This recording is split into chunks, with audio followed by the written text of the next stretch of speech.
Tervetuloa TU38 Tenniksen pariin.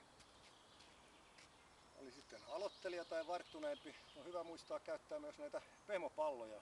Nämä säästävät kroppaa ja antavat anteeksi alun kokeilemisen yliinnokkuuksia, jolloin saadaan useampia palloja ja käytännössä siis enempi tennisharjoitteita. Näillä käy myös syötöt.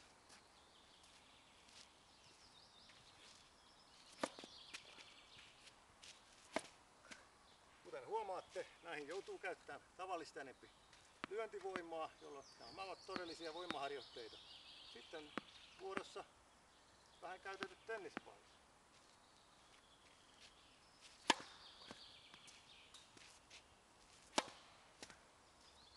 Tätä rataa aina 2 palloa kerrallaan.